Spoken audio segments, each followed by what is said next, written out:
Já, með 42 sigur í dag, hvernig fannst þér lið þitt bara spila í dag? Frábærir. Það var erfiður leikur, sem aðstæður. Við náðum vorum breyf á boltanum og vorum að láta hann aðeins rúlla í fyrri hálfleik og reyna að opna á og það er svona gekk ári búru og komist í fín færi og skorum frábær mörk vissulega. Þetta var svolítið svona við erum alltaf líka svakalega sterkt lið og góð hreyfing og mikil gæði, þannig að það var svona aðeins erfitt að pelja þetta og við breyttum aðeins í seinni hálfleik og fórum í 5 manna línu og það fannst við svona ná meiri tökum á leiknum varnarlega þannig að það hafi verið mikið af bolta og að stýra því kannski aðeins án bolta. Þannig að þú ert ánægður með vörnina í seinni hálfleik? Já, þeir voru truflaðir, alveg geggjaðir.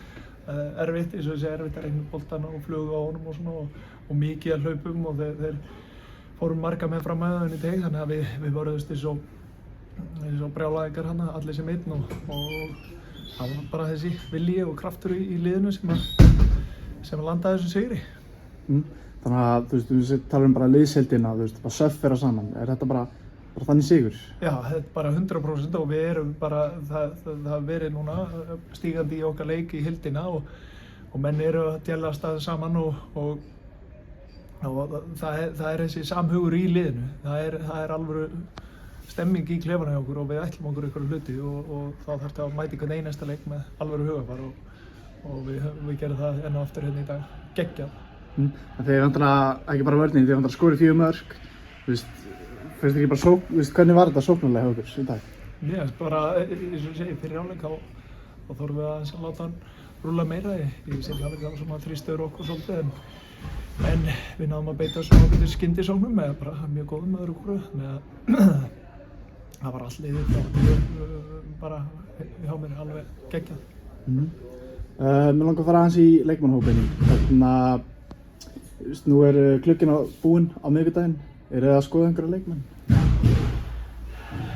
ég held að það sé alltaf. Það er alltaf eitthvað líf í þessu. Þú veist, ákveð til það lókar, þeir eru alltaf bara eins og aðrir að skoða í kringum okkur. Já, en var þetta leikmenn eins og Samúel Kára, keypti hann á Stjörnunni, hann er ekki í skýrslu í dag. Af hverju það? Það var bara samningsatriði og ég skil það. Stjörnunni vildi hafa það inni að hann var ekki með þessu leik og hvernig sem það er orðað og ég skil það. Þannig að það var bara eðlilegt. Þannig að þú staðfestir að þetta hefur verið samningsatriði með þessar 4 minnur? Já. Nei, ég veit ekkert peninga, ég veit bara að hann mátti ekki spila. Ok, en þú vantar verið var fréttumfjöllina þetta, en hvað finnst þér bara svona samninga? Já, ég skil þetta. Þetta er það fullt fyrir hann kannski fyrst og fremst. Það var hann sveittur að spila ekki, en svona er þetta bara, það veist, ég gerði.